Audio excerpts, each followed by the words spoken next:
Discussion का आगाज़ करते हैं और सबसे पहले रऊफ आपकी तरफ दो स्क्वाड्स का ऐलान हुआ, एक ओडीआई एक T20 स्क्वाड एंड बहुत सारी चीज़ें, बहुत सारे प्लेयर्स ऐसे जिनकी जस्टिफिकेशन नहीं मिल रही थी कि क्यों ये इस स्क्वाड का हिस्सा हो गए। कुछ प्लेयर्स को आपने रिजर्व में डाल दिया, दो के होम सीरीज़ है मगर शायद क्योंकि वो ट्राई नेशन भी है, दो सीरीज़ का एक साथ अनाउंस किया ओडीआई में भी T20 में भी, इसलिए आप सेटिस्फाइड हैं इस स्क्वाड से? देखिए, सेटिस्फाइड इससे कौन हो सकता है, क्योंकि एक पॉलिसी नहीं है इनकी, कोई गाइडलाइन नहीं है, कोई इनमें कोई विजन नज़र नहीं आ रहा है। आप बताएं तो सही कि आप जाना किसके साथ चाह रहे हैं। आप यंगस्टर्स के साथ जाना चाह रहे हैं, आप जो सीनियर्स हैं उनके साथ जाना चाह रहे हैं, आपका डेवलपमेंट प्रोग्राम कहाँ पे है, आपकी एवेल्यूएशन प्लेयर्स की कहाँ पे है, जिनको आपने सेंट्रल कॉन्ट्रैक्ट दिया 2-3 माह पहले, वो कहाँ पे हैं, जिनको सेंट्रल कॉन्ट्रैक्ट नहीं दिया और उनको पार्टिसिपेट करवाया, उनको क्यों करवाया। तो काफ़ी सारी ऐसी चीज़ें हैं कि जो देखने वाली, क्योंकि सेंट्रल कॉन्ट्रैक्ट जो हमारे ज़माने वाले नहीं है कि आप 50,000 या 1 लाख रुपया सेंट्रल कॉन्ट्रैक्ट दे के जस्टिफाई कर देंगे। अब तो एक बड़ी हैवी अमाउंट आप दे रहे हैं सेंट्रल कॉन्ट्रैक्ट की, और फिर उसमें डिफरेंस इसलिए आ जाता है कि आप जो डोमेस्टिक है, डोमेस्टिक की आप फीस दे रहे हैं, आप साहब कितनी 30,000 40,000 रुपया एक मैच की फर्स्ट क्लास की फीस दे रहे हैं। फीस इतनी है, हाँ फीस इतनी है, और जो सेंट्रल कॉन्ट्रैक्ट मतलब 7-8 हज़ार रुपये डेली बनता है जो खेल रहा है जी, और 40-50 लाख रुपए आप मंथली दे रहे हैं सेंट्रल कॉन्ट्रैक्ट का, और फिर उनको आप जस्टिफिकेशन आपकी क्या, आप उनको खिला क्यों दे रहे। शादाब खान बी कैटेगरी में है जी, किसी स्क्वाड में है आपके फिट मेरे ख्याल से अभी तक तो सेंट्रल कॉन्ट्रैक्ट क्यों दिया गया उसको, कौन सी मजबूरी थी, क्या प्रॉब्लम थी आपके पास कि आपने किसकी सिफारिश पे उसको सेंट्रल कॉन्ट्रैक्ट दिया। हसन अली सेंट्रल कॉन्ट्रैक्ट की बी कैटेगरी, कितने फॉर्मेट वो खेलेगा पाकिस्तान से, एक भी नहीं। एक आपने उसको मैच खिलाया, यानी कि आपने जो आप एशिया कप में आपने उसको एक मैच भी नहीं खिलाया। एशिया कप से पहले जो आपके एसोसिएट्स टीम के साथ मैचेस हुए हैं जिसमें यूएई थी या ओमान वगैरह की टीमें थी, उसमें आपने शायद एक आध मैच उसको खिलाया है, परफॉर्मेंस नहीं हुई, आपने बाहर निकाल दिया। अब वो किसी स्क्वाड का हिस्सा नहीं है, टेस्ट स्क्वाड में साथ रखा, ज़बरदस्ती साथ रखा, अब वहाँ से भी उसको टर्मिनेट कर दिया गया। अब वो 1 साल तक किसी स्क्वाड का हिस्सा नहीं रहेगा, लेकिन सेंट्रल कॉन्ट्रैक्ट की बी कैटेगरी में इतना पैसा लेगा जो आपका फर्स्ट क्लास का टॉप प्लेयर जो बैटिंग में बॉलिंग में हर जगह पे परफॉर्म करके उसका मेरा ख्याल है कि 50वां हिस्सा भी नहीं ले सकता जी पूरे साल का, वो आप इन दोनों को देंगे, और वो दोनों कोई क्रिकेट नहीं खेलेंगे। आपने इसको अल्लाह सबको ऐसी नौकरी दे जी, अल्लाह सबको ऐसी नौकरी दे। आप देखें ना कि आप बैठे रहे और आपके अकाउंट में पैसे आते रहे। इससे भी आसान एक नौकरी आपको बताता हूँ, आप वो भी ले सकती हैं। ये जो 5 मेंटोर रखे हुए थे इन्होंने, जो 50 लाख रुपया 60 लाख रुपया घरों में बैठ के लेते रहे। चैंपियंस कप लास्ट ईयर अक्टूबर में हुआ, जिसके बाद सैक किया था गैरी क्रिस्टन को, और उसके बाद अभी तक ये अगला अक्टूबर आ गया, 12 महीने उनको घर में बैठे हुए वो पूछते रहे हमारा काम क्या है। ये उससे भी आसान नौकरी है जो मैंने आपको बताई है। तो आप इसके लिए अप्लाई कर सकती हैं पाकिस्तान क्रिकेट बोर्ड के प्लेटफॉर्म पे, हम सब कर सकते हैं कि घर बैठे आपको बड़े आसानी से अच्छे पैसे मिल सकते हैं। तो ये अब मुझे तो नहीं समझ के किस बेसिस पे उन्होंने इन सबको टीमें बनाई हैं, जो यंगस्टर्स थे उनको किस बेस पे निकाला है, किस बेस पे जो नए लाए हैं। उस्मान खान की क्या परफॉर्मेंस थी, कहाँ पे उसने इम्प्रूव किया, किस जगह पे परफॉर्म किया, वो वापस पाकिस्तान टीम में आ गया। बाबर आजम ने अपना कौन सा स्ट्राइक रेट बेहतर किया जिसकी बिना पे उसको दोबारा T20 टीम में डाल दिया, या और कौन सा लाए हैं प्लेयर जी, उसका बताया मैं आपको, उसका भी बता देता हूँ सारा। और जो जिन के एडिशन हुआ है वो बिल्कुल अभी हम फर्दर ऑन इस पे और डिटेल डिस्कशन।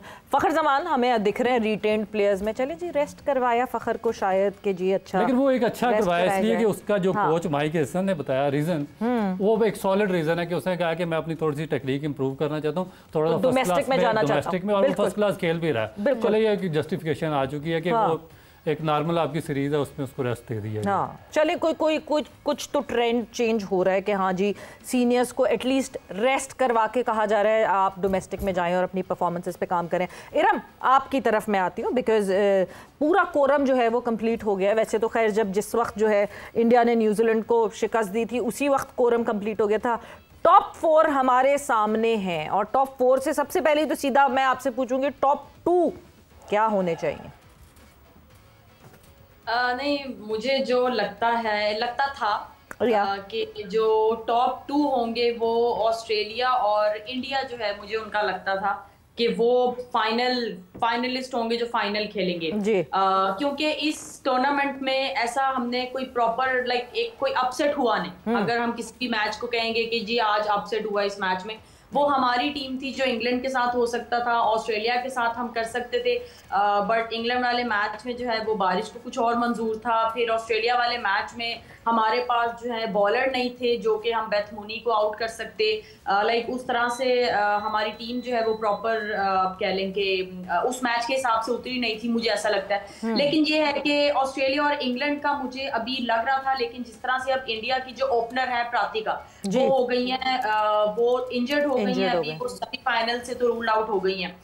लेकिन ये है वहां से मुझे थोड़ा सा लगता है कि इंग्लैंड जो है इंडिया जो है अब वो स्ट्रगल करेगी बैटिंग में। और ऑस्ट्रेलिया आपको पता है कि वो नंबर 1 टीम है, वो किसी वजह से नंबर 1 है। उन्होंने किसी को भी आसपास भी नहीं लगने दिया, उन्होंने दिखाया है। उनकी जो बेंच में भी जो प्लेयर्स बैठे थे, जब उनको मैचेस मिले हैं उन्होंने भी सेंचुरीज की हैं। जो बॉलर है, बॉलर नीचे से आके बैटिंग कर रहे हैं, जहां पे जिसको जो रोल दिया जा रहा है, वो चाहे बैटर है चाहे बॉलर है, वो अपना प्रॉपर जो है वो अपना पूरा जो है वो अपने रोल के साथ इंसाफ कर रहे हैं। तो ऑस्ट्रेलिया किसी वजह से नंबर 1 है। तो लेकिन अब ये है कि इंग्लैंड ऑस्ट्रेलिया का जो है वो हमें फाइनल देखने को मिलेगा। लेकिन ये जो टॉप 4 है, यही एक्सपेक्टेशन हम यही एक्सपेक्ट कर रहे थे कि यही होंगी। हाँ, न्यूजीलैंड को देख सकते थे, लेकिन मुझे लगता है साउथ अफ्रीका ने जो है ये पूरा टूर्नामेंट बहुत अच्छा खेला। तो ये 4 जो टीम्स आई हैं टॉप 4 में, तो ये ठीक आई। यू टॉक अबाउट न्यूजीलैंड, और हम कैसे भूल सकते हैं Sophie Devine. What a wonderful career, long career, और जितना सर्व किया वाइट फर्न्स को सोफी डिवाइन्स ने, वो कोई किसी से ढका छुपा नहीं है। Anything that you like to add on to that?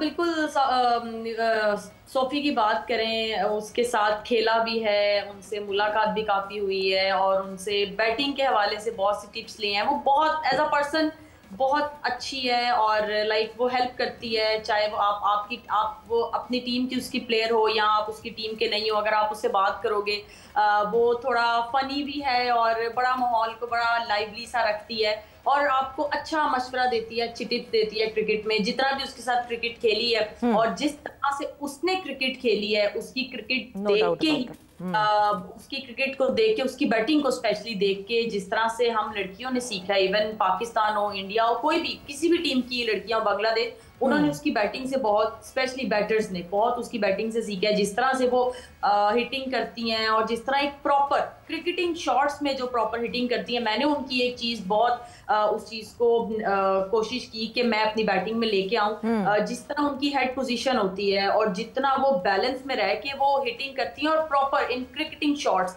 Sometime हम लोगों को जब हिटिंग का कहते हैं तो हमारा हेड कहीं चला जाता है और हमारा बैट पूरा घूम जाता है, लेकिन जब उसको देखते हैं तो वो मजा आता है उसकी बैटिंग देखने में। तो उनके लिए बेस्ट विशेस ही हैं, और जिस तरह से उन्होंने अपनी टीम को लेके आई है यहाँ तक, तो उम्मीद है कि अब जिनके हाथों में अब ये टीम जाएगी वो भी इस टीम को आगे लेके जाएंगे। लेकिन उनके लिए बेस्ट विशेस हैं। अब ऑब्वियसली लीग्स खेलेंगे इनको, अब देखें उनके लिए अब क्रिकेट से इंटरनेशनल उन्होंने ओडीआई से अभी अपने आप को उन्होंने रिटायरमेंट किया है, तो इट मींस कि उनके पास अब लीग्स का ऑप्शन है। अब अक्सर हम प्लेयर्स को देखते हैं, वो रिटायरमेंट लेते हैं, रिटायर हो जाते हैं और वो लीग्स खेलते हैं, तो हम और वो वहां से उनकी इंप्रूवमेंट चलती रहती है। अब अगर मैं यहाँ पे और ऐड कर दूं, साउथ अफ्रीका की अगर मैं बात करूं, साउथ अफ्रीका को हमने इस टूर्नामेंट में बिल्कुल चेंज पाया उनकी टीम को, क्योंकि उनकी लड़कियां भी अब लीग्स में जाती हैं और डिफरेंट कंट्रीज में जाती हैं और डिफरेंट प्लेयर्स के साथ डग आउट शेयर करती हैं, और उनको एक एक्सपीरियंस मिलता है। तो इसी चीज की मुझे लगता है हमारी टीम में भी इस चीज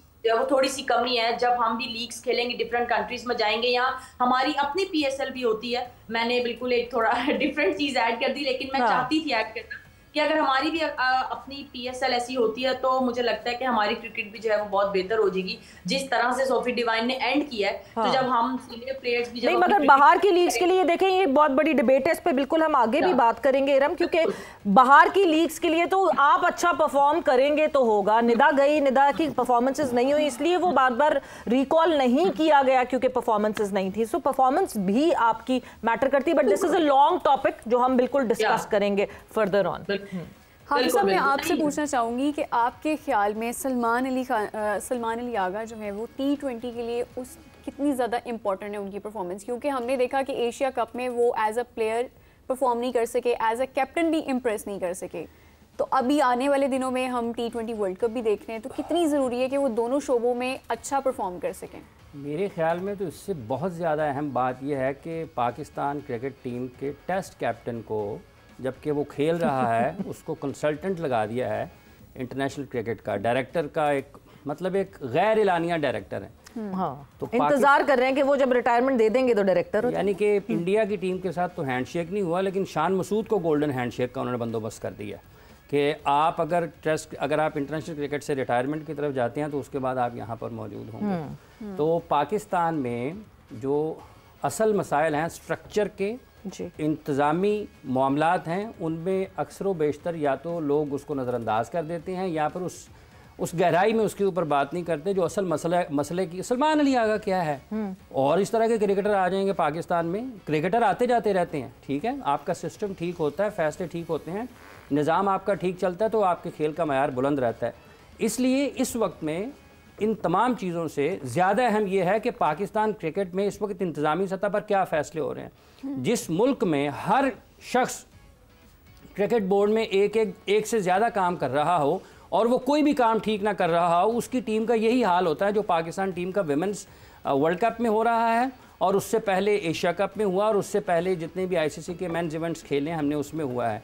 तो इस वक्त ये तो लगता है कि शायद ये PCB कम और MCB ज़्यादा बन गया हुआ है कि जिस अंदाज में पाकिस्तान की क्रिकेट को चलाया जा रहा है, इस तनज़ली की, इस जवाल की और इस सारी चीज़ों में जब आप ये देखते हैं कि यार ये डायरेक्टर है, ये कंसल्टेंट है इंटरनेशनल क्रिकेट का, ये सामने वाले डायरेक्टर से पूछेगा भाईजान इधर बैठे जरा मुझे बताएं मुझे D कैटेगरी में कैसे ले आए थे आप, ठीक है।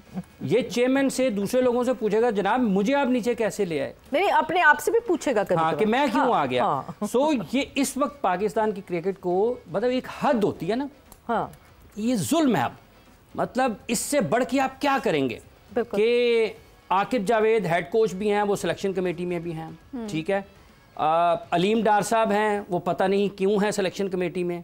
पाकिस्तान क्रिकेट बोर्ड में कितने सरकारी अफसरान वहां पर डेपुटेशन में बैठे हुए हैं, क्यों बैठे हुए हैं। पाकिस्तान में क्रिकेटर्स वेलकम कर रहे हैं, जी बड़ा अच्छा फैसला है, शान मसूद को इंटरनेशनल क्रिकेट का डायरेक्टर लगा दिया है, कैसी अच्छा फैसला है। क्या इससे पहले वहां पर नॉन क्रिकेटर बैठे हुए हैं।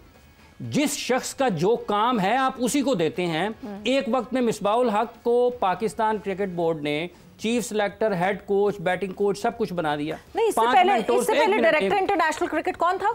उस्मान वाला ना, उस्मान नॉन क्रिकेटर्स बैठे हुए थे। हाँ, तो जो क्रिकेटर हैं उनकी क्या कारकर्दगी है?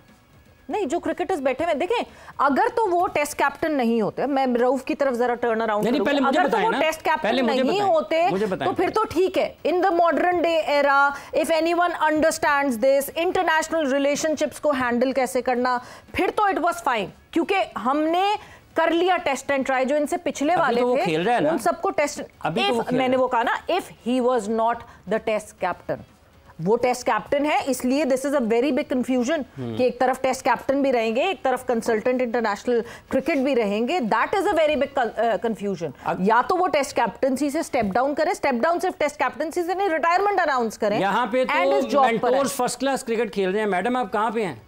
मेंटोर्स फर्स्ट क्लास क्रिकेट खेल रहे हैं, तो ये निजाम की खराबी है ना। अगर एक खिलाड़ी अभी खेल रहा है या उसको 6 माह हुए रिटायरमेंट अनाउंस किए, आप उसको बराह रास्त डायरेक्टर की पोस्ट कैसे दे सकते हैं? आपने कहाँ पर उसको चेक किया है मुख्तलिफ हैसियतों में इंतजामी सतह पर कि क्या ये इसमें कम्युनिकेशन की उस लेवल पर थ्रेशोल्ड उसका कितना है, वो लोगों को किस तरह से कन्विंस कर सकता है, वो लोगों की उसमें कुव्वत समात करनी है, क्या उसकी लर्निंग पावर है या नहीं है, क्या उसकी communication skills at national level, at highest level हैं या नहीं है। ये खाली ये कह देना जी क्रिकेटर है इसको उठा के पाकिस्तान क्रिकेट बोर्ड में बैठा दे, ये पाकिस्तान के क्रिकेटर्स की बात आप कर रही हैं जो अगर टीम से ड्रॉप होते हैं तो उनकी अना को ठेस पहुंचती है। जी हमें ये क्यों कह दिया गया कि ड्रॉप हुए? भैया आप ड्रॉप हुए हैं। रिकी पॉन्टिंग के 7100 हैं इंटरनेशनल क्रिकेट में, 71 27,000 के करीब उसके वर्ल्ड इंटरनेशनल रन्स हैं। उसको तो माइकल क्लार्क ने ये नहीं कहा कि मैं इसको ड्रॉप नहीं कर रहा, रेस्ट दे रहा हूं, वो ड्रॉप किया उन्होंने। ये पाकिस्तान में झूठी अनाएं हैं। क्रिकेटर्स पाकिस्तान के मिसलीड करते हैं, पाकिस्तान के मासूम क्रिकेट से मोहब्बत करने वाले लोगों को। ये दिमाग और आंखें लोगों की भी खुलनी चाहिए।